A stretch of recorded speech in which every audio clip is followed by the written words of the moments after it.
अमृतसर आज़ादी के बाद। कृष्ण चंद्र। 15 अगस्त 1947 को हिंदुस्तान आज़ाद हुआ, पाकिस्तान आज़ाद हुआ। 15 अगस्त 1947 ईस्वी को हिंदुस्तान भर में जश्न आज़ादी मनाया जा रहा था और कराची में आज़ाद पाकिस्तान के फरहतनाक नारे बुलंद हो रहे थे।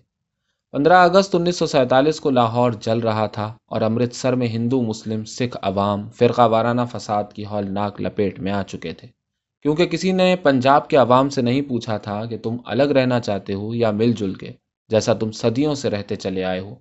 सदियों पहले मुतलकुल अनानी का दौरा था और किसी ने अवाम से कभी ना पूछा था।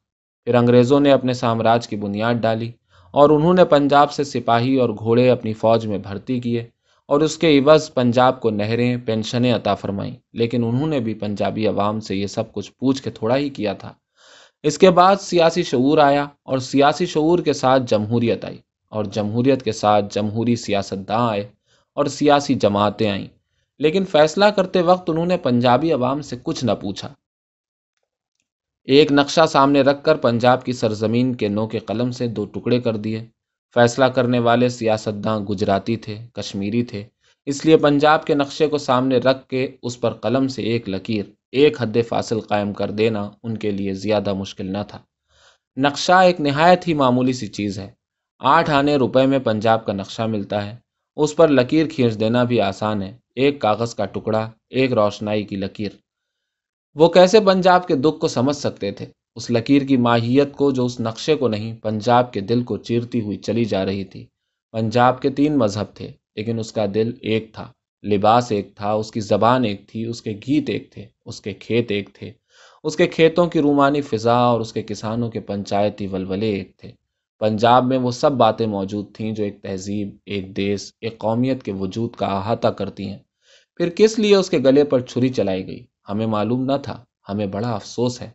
हमें जुल्म की मजम्मत करते हैं। जुल्म और नफरत और मजहबी जुनून को भड़काने वाले, पंजाब की वहदत को मिटा देने वाले आज मगरमच्छ के आंसू बहा रहे हैं। और आज पंजाब के बेटे दिल्ली की गलियों में और कराची के बाजारों में भीख मांग रहे हैं और उनकी औरतों की इस्मत लुट चुकी है और उनके खेत वीरान पड़े हैं। कहा जाता है कि हिंदुस्तान और पाकिस्तान की हुकूमतों ने आज तक पंजाबी पनाह गजीनों के लिए 20 करोड़ रुपए सर्फ किए हैं, यानी फी कस 20 रुपए। बड़ा एहसान किया है हमारी 7 पुश्तों पर। अरे हम तो महीने में 20 रुपए की लस्सी पी जाते हैं और आज तुम उन लोगों को खैरात देने चले हो जो कल तक हिंदुस्तान के किसानों में सबसे ज़्यादा खुशहाल थे।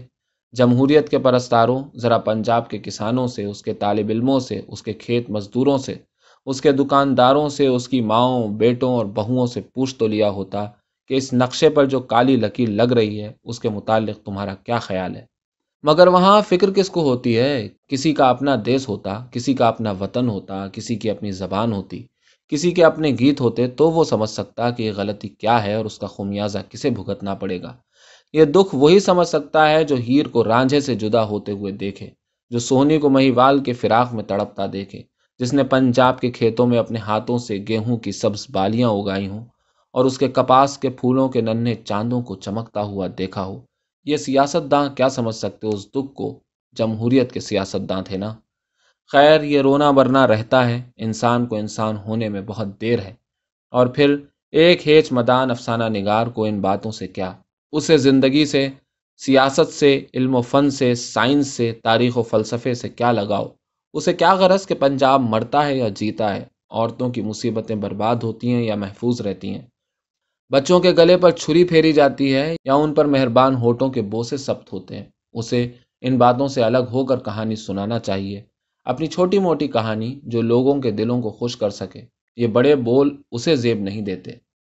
ठीक तो कहते हैं आप। इसलिए अब अमृतसर की आज़ादी की कहानी सुनिए, उस शहर की कहानी जहाँ जलियान वाला बाग है, जहाँ शुमाली हिंद की सबसे बड़ी तिजारती मंडी है, जहाँ सिखों का सबसे बड़ा मुक़द्दस गुरुद्वारा है, जहाँ की कौमी तहरीकों में मुसलमानों, हिंदुओं और सिखों ने एक दूसरे से बढ़ चढ़ के हिस्सा लिया। कहा जाता है कि लाहौर अगर फ़िरक़ेवारी का किला है तो अमृतसर कौमियत का मरकज़ है।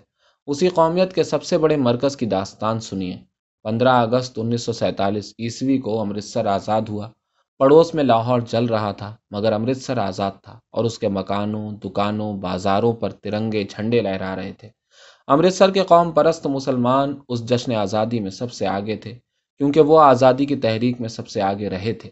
یہ امرتسر اکالی تحریک ہی کا امرتسر نہ تھا، یہ احراری تحریک کا بھی امرتسر تھا۔ یہ ڈاکٹر ستیہ پال کا امرتسر نہ تھا، یہ کچلو اور حسام الدین کا امرتسر تھا۔ اور آج امرتسر آزاد تھا اور اس کی قوم پرور فضا میں آزاد ہندوستان کے نعرے گونج رہے تھے، اور امرتسر کے مسلمان اور ہندو اور سکھ یکجا خوش تھے۔ جلیان والا باغ کے شہید زندہ ہو گئے تھے۔ شام کو جب اسٹیشن پر چراغاں ہوا تو آزاد ہندوستان اور آزاد پاکستان سے 2 اسپیشل گاڑیاں آئیں۔ پاکستان سے آنے والی گاڑی میں ہندو اور سکھ تھے، ہندوستان سے آنے والی گاڑی میں مسلمان تھے۔ 3-4 ہزار افراد اس گاڑی میں اور اتنے ہی دوسری گاڑی میں، کل 6-7 ہزار افراد۔ بمشکل 2,000 زندہ ہوں گے، باقی لوگ مرے پڑے تھے، اور ان کی لاشیں سربریدہ تھیں اور ان کے سر نیزوں پر لگا کے گاڑیوں کی کھڑکیوں میں سجائے گئے تھے۔ پاکستان اسپیشل پر اردو کے موٹے موٹے حروف میں لکھا تھا، قتل کرنا پاکستان سے سیکھو۔ ہندوستان اسپیشل میں لکھا تھا ہندی میں، بدلہ لینا ہندوستان سے سیکھو۔ اس پر ہندوؤں اور سکھوں کو بڑا طیش آیا۔ ظالموں نے ہمارے بھائیوں کے ساتھ کتنا برا سلوک کیا ہے، ہائے یہ ہمارے ہندو اور سکھ پناہ گزین۔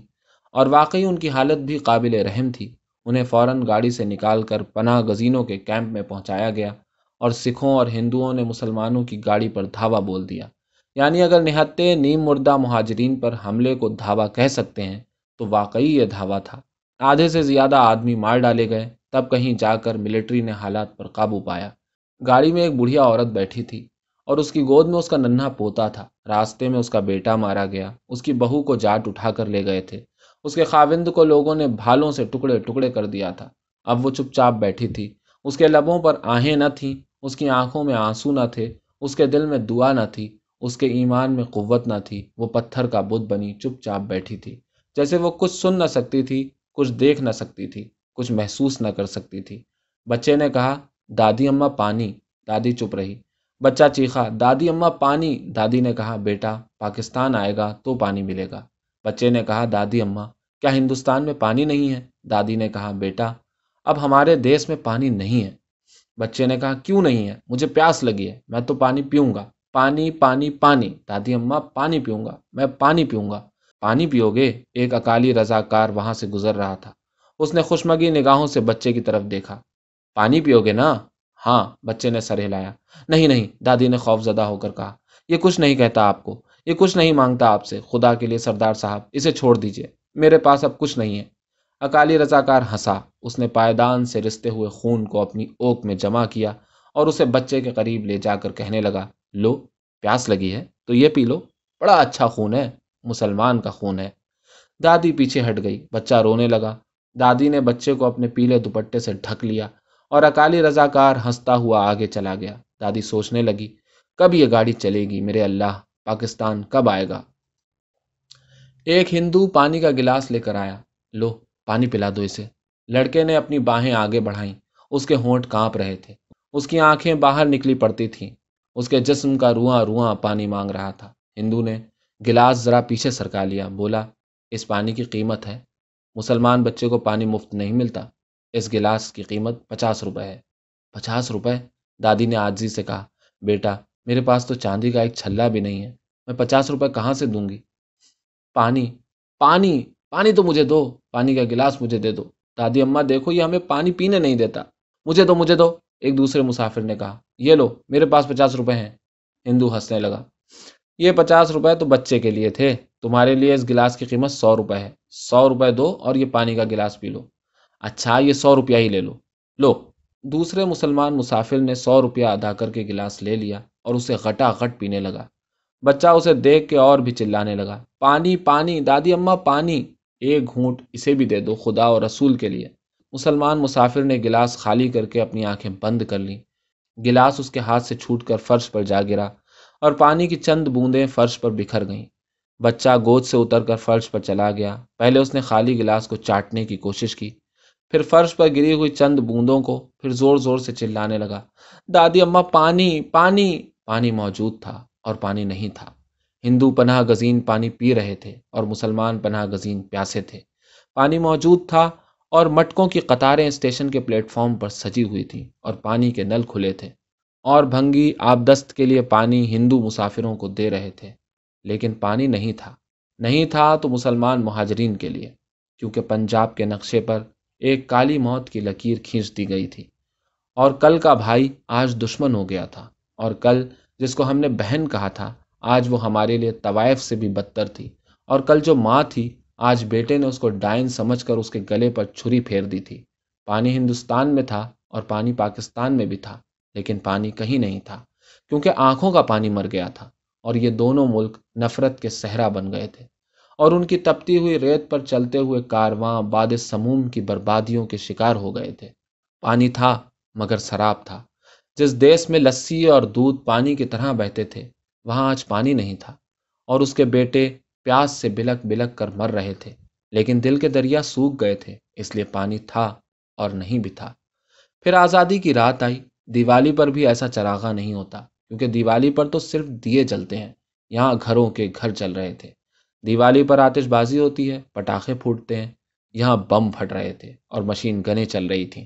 انگریزوں کے راج میں ایک پستول بھی بھولے سے کہیں نہیں ملتا تھا، اور آزادی کی پہلی ہی رات نہ جانے کہاں سے اتنے سارے bomb, hand grenade, machine gun, Sten gun, Bren gun ٹپک پڑے، اور یہ اسلحہ جات برطانوی اور امریکی کمپنیوں کے بنائے ہوئے تھے، اور آج آزادی کی رات ہندوستانیوں اور پاکستانیوں کے دل چھید رہے تھے۔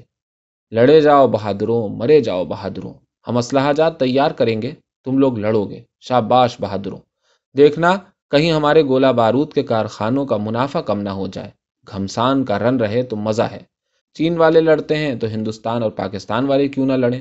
وہ بھی ایشیائی ہیں، تم بھی ایشیائی ہو، ایشیا کی عزت برقرار رکھو، لڑتے جاؤ بہادروں، تم نے لڑنا بند کیا تو ایشیا کا رخ دوسری طرف پلٹ جائے گا، اور پھر ہمارے کارخانوں کے منافع اور حصے اور ہماری سامراجی خوشحالی خطرے میں پڑ جائے گی۔ لڑے جاؤ بہادروں، پہلے تم ہمارے ملکوں سے کپڑا اور شیشے کا سامان اور اطریات منگاتے تھے، اب ہم تمہیں اسلحہ جات بھیجیں گے، اور بم اور ہوائی جہاز اور کارتوس، کیونکہ اب تم آزاد ہو گئے ہو۔ مسلح ہندو اور سکھ رضاکار مسلمانوں کے گھروں کو آگ لگا رہے تھے، اور جے ہند کے نعرے گونج رہے تھے۔ مسلمان اپنے گھروں کی کمین گاہوں میں چھپ کر حملہ آوروں پر مشین گنوں سے حملہ کر رہے تھے اور ہینڈ گرینیڈ پھینکتے تھے۔ آزادی کی رات اور اس کے 3-4 روز بعد تک اس طرح مقابلہ رہا۔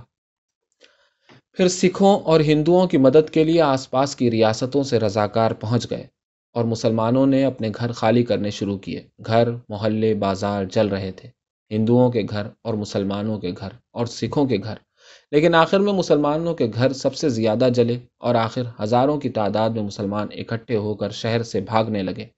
اس موقع پر جو کچھ ہوا اسے تاریخ میں امرتسر کا قتل عام کہا جائے گا، لیکن ملٹری نے حالات پر جلد قابو پا لیا، قتل عام بند ہوا، اور ہندو اور مسلمان دو مختلف کیمپوں میں بند ہو کر پناہ گزین کہلانے لگے۔ ہندو شرنارتھی کہلاتے تھے اور مسلمان پناہ گزین مہاجرین۔ گو مصیبت دونوں پر ایک ہی تھی، لیکن ان کے نام الگ الگ کر دیے گئے تھے تاکہ مصیبت میں یہ لوگ اکٹھے نہ ملیں۔ دونوں کیمپوں پر نہ چھت تھی، نہ روشنی کا انتظام تھا، نہ سونے کے لیے بستر تھے، نہ پائخانے، لیکن ایک کیمپ ہندو اور سکھ شرنارتھیوں کا کیمپ کہلاتا تھا، دوسرا مسلمان مہاجرین کا۔ ہندو شرنارتھیوں کے کیمپ میں آزادی کی رات کو شدید بخار میں لرزتی ہوئی ایک ماں اپنے بیمار بیٹے کے سامنے دم توڑ رہی تھی۔ یہ لوگ مغربی پنجاب سے آئے، 15 آدمیوں کا خاندان تھا۔ پاکستان سے ہندوستان آتے آتے صرف 2 افراد رہ گئے تھے، اور اب ان میں بھی ایک بیمار تھا، دوسرا دم توڑ رہا تھا۔ جب یہ 15 افراد کا قافلہ گھر سے چلا تھا تو ان کے پاس بستر تھے، سامان خورونوش تھا، کپڑوں سے بھرے ہوئے ٹرنک تھے، روپیوں کی پوٹلیاں تھیں، اور عورتوں کے جسموں پر زیور تھے۔ لڑکے کے پاس ایک بائسیکل تھی، اور یہ سب 15 آدمی تھے۔ گجران والے تک پہنچتے پہنچتے 10 آدمی رہ گئے۔ پہلے روپیہ گیا، پھر زیور، پھر عورتوں کے جسم۔ لاہور آتے آتے 6 آدمی رہ گئے، کپڑوں کے ٹرنک گئے اور بستر بھی، اور لڑکے کو اپنی بائسیکل کے چھن جانے کا بڑا افسوس تھا۔ اور جب مغل پورہ سے آگے بڑھے تو صرف 2 رہ گئے، ماں اور ایک بیٹا، اور ایک لحاف جو دم توڑتی ہوئی عورت لرزے کے بخار میں اس وقت اوڑھے ہوئے تھی۔ اس وقت آدھی رات کے وقت، آزادی کی پہلی رات کو، وہ عورت مر رہی تھی، اور اس کا بیٹا چپ چاپ اس کے سرہانے بیٹھا ہوا بخار سے کانپ رہا تھا، اور اس کی کٹکٹی بندھی ہوئی تھی، اور آنسو ایک مدت ہوئی ختم ہو چکے تھے۔ اور جب اس کی ماں مر گئی تو اس نے آہستہ سے لحاف کو اس کے جسم سے الگ کیا اور اسے اوڑھ کر کیمپ کے دوسرے کونے میں چلا گیا۔ تھوڑی دیر کے بعد ایک رضاکار اس کے پاس آیا اور اس سے کہنے لگا، وہ ادھر۔ तुम्हारी माँ थी जो मर गई है। नहीं नहीं, मुझे कुछ नहीं मालूम वो कौन थी, लड़के ने खौफजदा होकर कहा, और जोर से लिहाफ को अपने गिर्द लपेटते हुए बोला, वो मेरी माँ नहीं थी, ये लिहाफ मेरा है, ये लिहाफ मेरा है, मैं ये लिहाफ नहीं दूंगा, ये लिहाफ मेरा है। वो जोर जोर से चीखने लगा। वो मेरी माँ नहीं थी, ये लिहाफ मेरा है, मैं इसे किसी को ना दूंगा, ये लिहाफ मैं साथ लाया हूं, नहीं दूंगा। नहीं, एक लिहाफ, एक माँ, एक मुर्दा इंसानियत। किसे मालूम था कि एक दिन इस नई तसलीस की कहानी भी मुझे आपको सुनानी पड़ेगी। जब मुसलमान भागे तो उनके घर लुटने शुरू हो गए। शायद ही कोई शरीफ आदमी रहा हो जिसने इस लूट में हिस्सा न लिया हो। आज़ादी के तीसरे दिन की बात है। मैं अपनी गाय को गली के बाहर नल पर पानी पिलाने ले जा रहा था। बाल्टी मेरे हाथ में थी, दूसरे हाथ में गाय के गले से बंधी हुई रस्सी थी। गली के मोड़ पर पहुंचकर मैंने म्यूनिसिपैलिटी के लैंप वाले खंबे से गाय को बांध दिया और नल की जानिब बाल्टी लिए मुड़ गया कि बाल्टी में पानी भर लाऊं। थोड़ी देर के बाद जब बाल्टी भर के लाया तो क्या देखता हूं कि गाय गायब है। इधर उधर बोतेरा देखा, लेकिन गाय कहीं नजर न आई। एकाएक मेरी निगाह साथ वाले मकान के आंगन में गई। देखता हूं तो गाय आंगन में बंधी खड़ी है। मैं घर में घुसा। क्या है भाई, कौन हो तुम? एक सरदार साहब ने निहायत खुशूनत से कहा। मैंने कहा, मैं अभी अपनी गाय को यहाँ बांध कर नल पर पानी लेने गया था। ये गाय तो मेरी है सरदार जी। सरदार जी मुस्कुराए। हा हा, कोई गल नहीं, मैंने समझा किसी मुसलमान की गाय है। ये आपकी गाय है तो फिर ले जाइए। इतना कहकर उन्होंने गाय की रस्सी खोलकर मेरे हाथ में थमा दी। माफ करना, मेरे चलते चलते उन्होंने फिर कहा, आपा समझिया किसी मुसलमान दी गाय है। मैंने ये वाकया अपने दोस्त सरदार सुंदर सिंह से बयान किया तो वो बहुत हंसा। भला इसमें हंसने की क्या बात है, मैंने उससे पूछा, तो वो और भी जोर जोर से हंसने लगा। सुंदर सिंह, मैं आपको बताऊं, इश्तराकी है, इसलिए फिरका वाराना इनाद से बहुत दूर रहता है। वो मेरे उन चंद अहबाब में से है जिन्होंने इस लूट मार में बिल्कुल कोई हिस्सा नहीं लिया। मैंने कहा, तुम इसे अच्छा समझते हो? वो बोला, नहीं, ये बात नहीं है। मैं हंस रहा था क्योंकि आज सुबह एक ऐसा ही वाकया मुझे पेश आया। मैं हाल बाजार में से गुजर रहा था कि मैंने सोचा सामने कटरे में से सरदार सवेरा सिंह जी को देखता चलूं। पुराने गदर पार्टी के लीडर है ना वो। उन्होंने अपने गांव में 300-400 मुसलमानों को पनाह दे रखी है। सोचा पूछता चलूं उनका क्या हुआ, उन्हें वहां से निकालकर मुहाजिरीन के कैंप में ले जाने की क्या सबील की जाए। ये सोचकर मैंने अपनी गाड़ी मोहम्मद रज्जाक जूते वाले की दुकान, जो कि अब लुट चुकी है, के आगे खड़ी की और कटरे में घुस गया। चंद मिनट के बाद ही लौट कर आ गया क्योंकि बाबा जी घर पर नहीं मिले। आके देखता हूं तो गाड़ी गायब है। अभी तो यहीं छोड़ी थी, पूछने पर भी कोई नहीं बताता। इतने में मेरी नज़र हाल बाजार के आखिरी कोने पर पड़ी। वहां मेरी गाड़ी खड़ी थी, लेकिन एक जीप के पीछे बंधी हुई। मैं भागा भागा वहां गया। जीप में सरदार सिंह, मशहूर कौमी कारकुन, बैठे हुए थे। मैंने पूछा, कहाँ जा रहे हो? अपने गांव जा रहा हूँ। और ये मेरी मोटर भी क्या तुम्हारे गांव जाएगी? कौन सी मोटर? वो जो पीछे बंधी हुई है। ये तुम्हारी मोटर है? माफ़ करना प्यारे, मैंने पहचानी नहीं। वो मोहम्मद रज्जाक की दुकान के सामने खड़ी थी ना। मैंने सोचा किसी मुसलमान की होगी। मैंने जीप के पीछे बांध लिया। हा हा हा, मैं तो उसे अपने घर ले जा रहा था। अच्छा हुआ कि तुम वक्त पर आ गए। और अब कहाँ जाओगे? मैंने अपनी मोटर खोलकर उसमें बैठते हुए कहा। अब कहीं और जाऊंगा, कहीं ना कहीं से कोई माल मिल ही जाएगा। सरदार सिंह कौमी कारकुन हैं, जेल जा चुके हैं, जुर्माने अदा कर चुके हैं, सियासी आज़ादी के हुसूल के लिए कुर्बानियां दे चुके हैं। ये वाक़या सुनाकर सुंदर सिंह ने कहा, लूट मार इस हद तक फैल गई है कि हमारे अच्छे अच्छे कौमी कारकुन भी उससे महफूज नहीं रहे। हमारी सियासी जमातों में काम करने वाले तबके का एक जुज्व खुद इस लूट मार, कत्ल गारत गरी में शरीक है। इसको रोको। अगर इसी वक्त रोका न गया तो दोनों जमातें फिस्ताई हो जाएंगी, यही कोई 2-4 साल में ही। सुंदर सिंह का चेहरा मुतफक्किर दिखाई दे रहा था। मैं वहां से उठ के चला आया।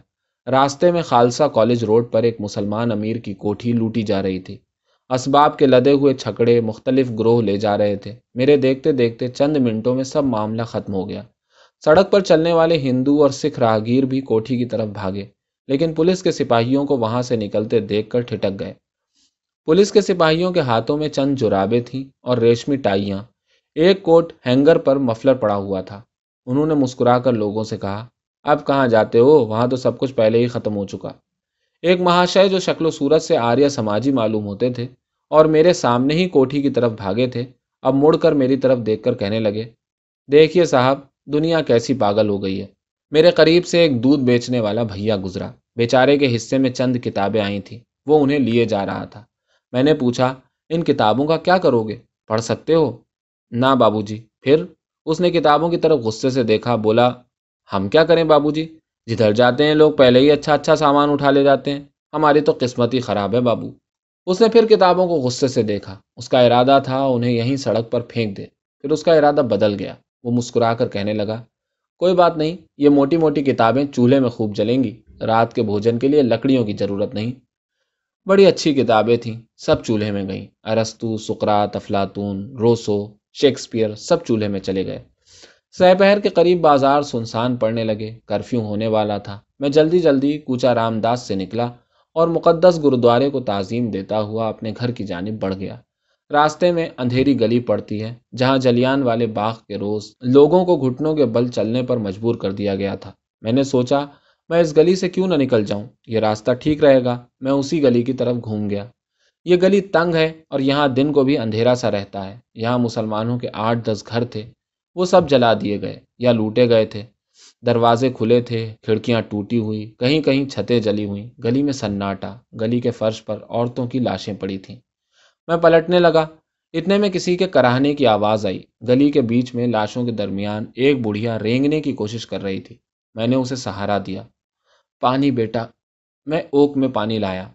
मुकद्दस गुरुद्वारे के सामने पानी का नल था। मैंने अपनी ओक उसके होठों से लगा दी। तुम पर खुदा की रहमत हो बेटा। तुम कौन हो? खैर, तुम जो कोई भी हो, तुम पर खुदा की रहमत हो बेटा। ये एक मरने वाली के अल्फाज हैं, इन्हें याद रखना। मैंने उसे उठाने की कोशिश करते हुए कहा, तुम्हें कहाँ चोट आई है अम्मा? बुढ़िया ने कहा, मुझे मत उठाओ, मैं यहीं मरूंगी, अपनी बहू बेटियों के दरमियान। क्या कहा तुमने? चोट? अरे बेटा, ये चोट बहुत गहरी है। ये घाव दिल के अंदर है, बहुत गहरा घाव है। तुम लोग इससे कैसे पनप सकोगे? तुम्हें खुदा कैसे माफ करेगा? हमें माफ कर दो माँ। मगर बुढ़िया ने कुछ नहीं सुना। वो आप ही आप कहती जा रही थी। पहले उन्होंने हमारे मर्दों को मारा, फिर हमारे घर लूटे, फिर हमें घसीट कर गली में ले आए, और इस गली में, इस फर्श पर, इस मुकद्दस गुरुद्वारे के सामने, जिसमें हर रोज ताजीम दिया करती थी, उन्होंने हमारी इस्मत तरी की, और फिर हमें गोली से मार दिया। मैं तो उनकी दादियों की हम उम्र थी, उन्होंने मुझे भी माफ नहीं किया। यकायक उसने मुझे आस्तीन से पकड़ लिया। तू जानता है, ये अमृतसर का शहर है, ये मेरा शहर है। इस मुकद्दस गुरुद्वारे को मैं रोज सलाम करती थी, जैसे अपनी मस्जिद को रोज सलाम करती हूँ। मेरी गली में हिंदू, मुसलमान, सिख सभी बसते हैं, और कई पुश्तों से हम लोग यहाँ बसते चले आए हैं, और हम हमेशा हमेशा मोहब्बत और प्यार से और सुलह से रहे, और कभी कुछ नहीं हुआ। मेरे हम मजहबों को माफ करो अम्मा। तू जानता है मैं कौन हूँ? मैं जैनब की माँ हूँ। तू जानता है जैनब कौन थी? जैनब वो लड़की थी जिसने चलियान वाले रोज उस गली में घोड़े के आगे सर नहीं झुकाया, जो अपने मुल्क और अपनी कौम के लिए सर ऊंचा किए उस गली में से गुजर गई। यही वो गली है, यही वो गली है, यही वो जगह है जहां जैनब शहीद हुई थी। मैं उसी जैनब की माँ हूँ। मैं ऐसी आसानी से तुम्हारा पीछा छोड़ने वाली नहीं हूँ। मुझे सहारा दो, मुझे खड़ा कर दो। मैं अपनी लुटी हुई आबरू और अपनी बहू बेटियों की बर्बाद इस्मतें लेकर सियासतदानों के पास जाऊंगी। मुझे सहारा दो। मैं उनसे कहूंगी, मैं जैनब की माँ हूँ, मैं अमृतसर की माँ हूँ, मैं पंजाब की माँ हूँ। तुमने मेरी गोद उजाड़ी है, तुमने बुढ़ापे में मेरा मुंह काला किया है, मेरी जवान जहान बहुओं और बेटियों की पाको साफ रूहों को जहन्नम की आग में झोंका है। मैं उनसे पूछूंगी कि क्या जैनब इसी आज़ादी के लिए कुर्बान हुई थी? मैं जैनब की माँ हूँ। यकायक वो मेरी गोद में झुक गई। उसके मुंह से खून उबल पड़ा। दूसरे लम्हे उसने जान दे दी। जैनब की माँ मेरी गोद में मरी पड़ी थी, और उसका लहू मेरी कमीज पर है, और मैं जिंदगी से मौत के दरवाजे झांक रहा हूँ। और तखय्युल में सिद्दीक और ओम प्रकाश उभरते चले आते हैं, और जैनब का गुरूर का सर फिजा में उभरता चला आता है, और शहीद मुझसे कहते हैं कि हम फिर आएंगे। सिद्दीक, ओम प्रकाश, हम फिर आएंगे। शामकोर, जैनब, पारो, बेगम, हम फिर आएंगे। اپنی عصمتوں کا تقدس لیے ہوئے، اپنی بے داغ روحوں کا عزم لیے ہوئے، کیونکہ ہم انسان ہیں، ہم اس ساری کائنات میں تخلیق کے علم بردار ہیں، اور کوئی تخلیق کو مار نہیں سکتا، کوئی اس کی عصمت دری نہیں کر سکتا، کوئی اسے لوٹ نہیں سکتا، کیونکہ ہم تخلیق ہیں اور تم تخریب ہو، تم وحشی ہو، تم درندے ہو، تم مر جاؤ گے لیکن ہم نہیں مریں گے، کیونکہ انسان کبھی نہیں مرتا، وہ درندہ نہیں ہے، وہ نیکی کی روح ہے، خدائی کا حاصل ہے، کائنات کا غرور ہے۔